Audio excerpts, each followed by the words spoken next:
अब ये फैसला किया जा रहा है, ये सत्संग जो चल रहा है इसमें ये आपको बताया जा रहा है कि कुल का मालिक कौन है और वो कैसा है और किसने देखा है। जैसा कल के सत्संग में आपको सदग्रंथों से प्रमाणित किया गया था, आपके समक्ष रूबरू कराए थे कि सभी पवित्र सदग्रंथ प्रमाण दे रहे हैं कि परमात्मा सह शरीर है, मनुष्य सदृश्य है, साकार है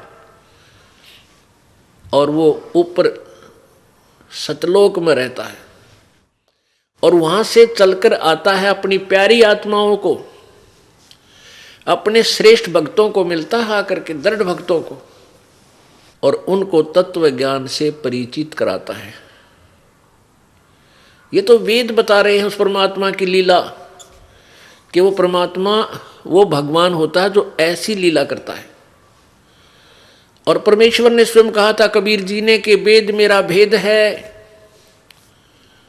मैं ना वेदन के माही, और जौन वेद से मैं मिलूं वो वेद जानते नहीं।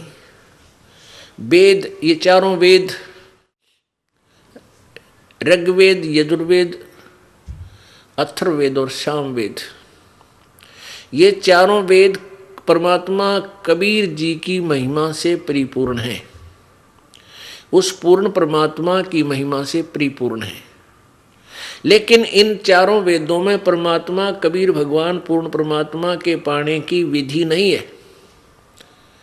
इसलिए परमात्मा कबीर जी अपनी वाणी में कहते हैं कि ये चारों वेद मेरा ही भेद बता रहे हैं, पर मैं मिलो वेदन से नाही, मैं इन चारों वेदों में वर्णित विधि से मैं प्राप्त नहीं हो सकता। और जौन वेद से मैं मिलूं वो वेद जानते नहीं। जिस वेद से मैं मिलूं यानी सूक्ष्म वेद से, परमात्मा कबीर जी के पाने की विधि उसमें लिखी है, तो वो चारों वेदों में नहीं है, वो ये वेद जानते ना। आज सुबह के सत्संग में आपको ज्ञान दिया था, जानकारी दी थी कि आदरणीय गरीबदास साहिब जी को परमात्मा मिले। उन्होंने सतलोक में परमेश्वर के दर्शन किए और वही परमात्मा छुडानी गांव में, जिला झज्जर, हरियाणा प्रांत, भारतवर्ष में, वो सह शरीर आए थे जिंदा महात्मा रूप बना के, और अपनी प्यारी आत्मा, उस श्रेष्ठ आत्मा, अपनी उत्तम आत्मा गरीबदास जी को मिले। उनको अपना भेद बताया, सचखंड दिखाया, फिर वापस छोड़ दिया। उस प्यारी आत्मा ने फिर आंखों देखा उस पूर्ण परमात्मा का ज्ञान अपनी एफिडेविट में, अपने एफिडेविट में, अपनी अमृत वाणी में, अपने अनुभव की वाणी में लिखा हुआ है। वो जो आपको ये दास रह रह कर सुनाता है, उस गरीबदास साहिब जी की अनुभव की वाणी परमात्मा प्राप्ति के उपरांत। तो परमात्मा कौन है, कैसा है, कैसे मिलता है, ये सारी विधि सब विस्तार से विवरण संत गरीबदास जी ने अपनी वाणी में लिखा है।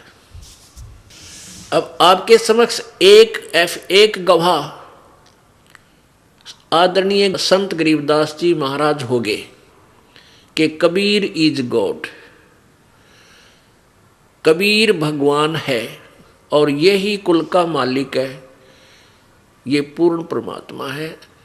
तो आदरणीय गरीबदास साहिब जी ने अपनी वाणी में क्या बताया है, अनंत कोट ब्रह्मंडे का एक रति नहीं भारे, सतगुरु पुरुष कबीरे हैं ये कुल के सिरजनहारे। अनंत कोटि ब्रह्मांड का वो ही रचने वाला है और उसके ऊपर उनका इतना भी भार नहीं है कि अपने वचन से, अपनी शब्द की शक्ति से इन सबको घुमा रखा है। सब चक्कर काट रहे हैं उस परमात्मा के एक वचन से, कैसे चलो तुम, ये अपने आप चल रहे हैं। अब आपके समक्ष दूसरे गवाह, वो प्यारी आत्मा जिनको परमात्मा प्राप्त हुआ, वो बताते हैं। आदरणीय दादू साहेब जी,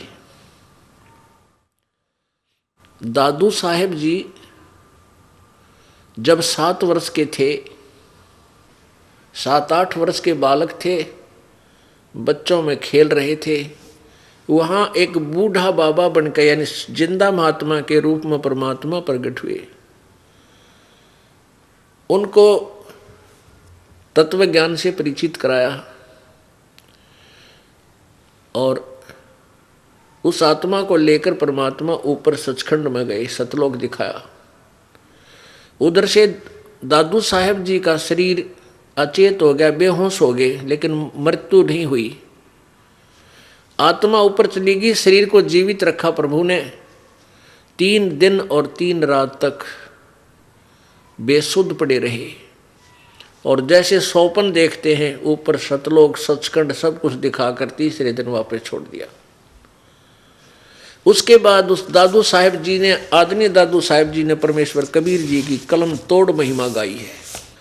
जिन मोको निज नाम दिया सोए सतगुरु हमारे, दादू दूसरा कोई नहीं ये कबीर सिरजनहारे।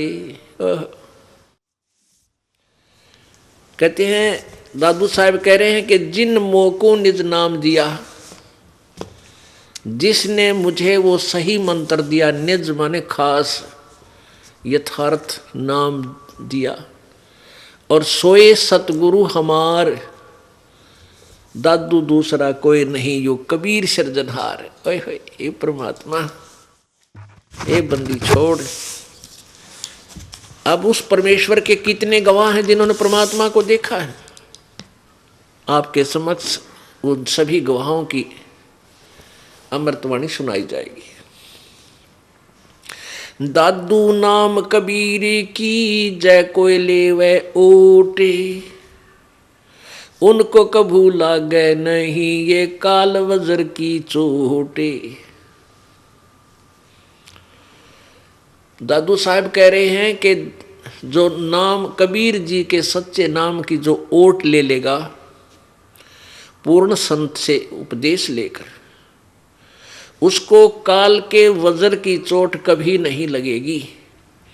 अब काल का वज्र, वज्र माने एक भयंकर हथियार छोड़ दिया जाता था। वज्र होता था एक, जैसे आजकल मिसाइल होती है। कहते काल ऐसे गुप्त वज्र छोड़ देता है जिनके कारण जैसे कोई दुर्घटना होती है। अब काल के वज्र गुप्त कौन से हैं? जैसे दुर्घटना में एक ही परिवार के 3 आदमी मर गए, बता के बच्चा उस परिवार में। और किसी क्षेत्र में बाढ़ आ जाती है, हजारों की संख्या में व्यक्ति मृत्यु को प्राप्त हो जाते हैं। किसी क्षेत्र में भूकंप आ जाता है। आपने सुना होगा कहीं कोई एयर क्रैश हो जाता है, कोई हेलीकॉप्टर दुर्घटनाग्रस्त हो जाती है, कोई बसें दुर्घटना हो जाती है, कितने ट्रेन टकरा जाती है, या कहीं पर कोई ऐसा कोई बीमारी आ जाती है, कोई हार्ट अटैक होता है। ये काल के वज्र हैं।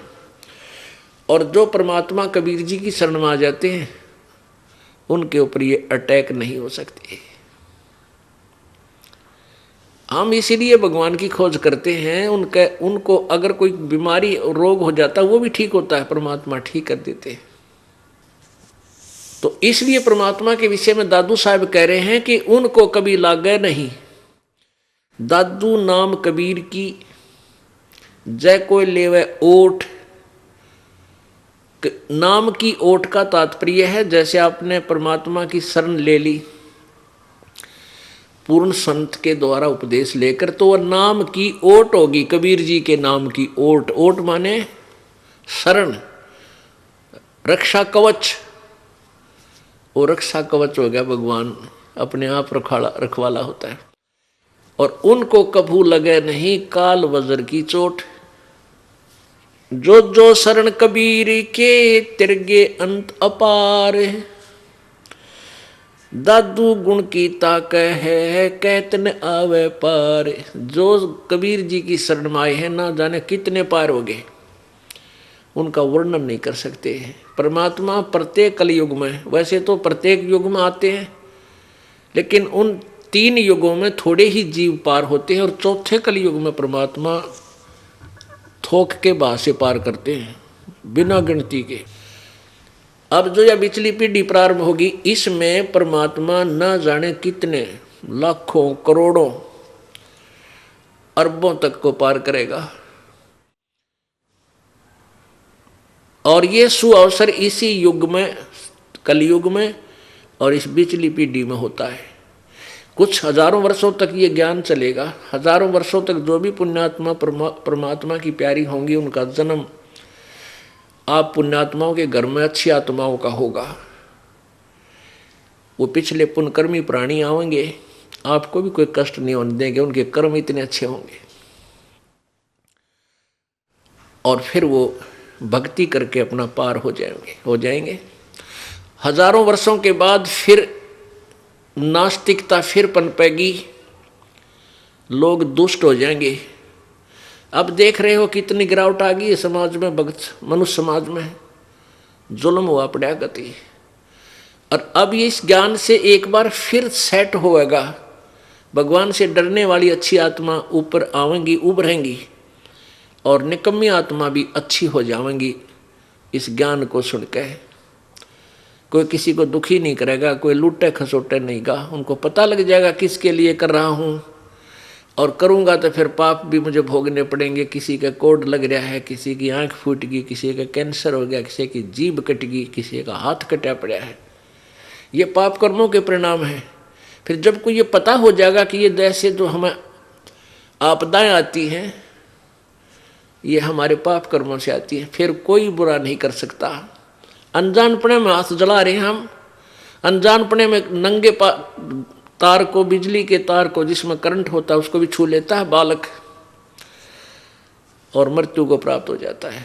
और जब वो बड़ा होता है, समझदार होता है, उसको ज्ञान होता है कि इसमें भयंकर बिजली है, नंगे तार को आप भी हाथ नहीं लगाता और दूसरों को भी नहीं लगाने देता, दूर से आवाज लगाता कि इसके निकट ना जाना, इसमें बिजली है, मर जाओगे। तो पुण्यात्माओं, ये जो पाप अज्ञानता में कर रहे हैं, कोई मिलावट करता है, कोई चोरी कर रहा है, कोई लेकर नहीं देता, कोई झूठ बोल रहा है, कोई रिश्वत लेता है, ऐसे ऐसे जुल्म कर रहे हैं, कोई दहेज मांगता है, परेशान करता है किसी दूसरे को। और जो जिसके अधीन है, जैसे पत्नी अधीन है पति कर, वो अपनी पत्नी को तंग करता है तो पाप का भागी होता है। ऐसे ही जो जिसके अधीन है, वो तगड़ा आदमी अपने से नीचे वालों को परेशान करता है, उसको बहुत बुरा हाल होता है। तो फिर हमें डर लगेगा कि आत्मा परमात्मा की है और इनको हम दुखी करेंगे तो प्रभु हमसे नाराज हो जाएगा, क्योंकि उसके बालक हैं ये उस धनी के बच्चे हैं। धनी के बच्चों को कोई तंग करता है तो उसकी फिर शात आया करे, उसकी खूब पिटाई करता है वो, तो फिर हमें डर लगेगा, फिर हम गलती नहीं करेंगे। तो ऐसे हम परमात्मा के इस ज्ञान को समझकर एक मानव बनेंगे। अब हम मानव नहीं रहे,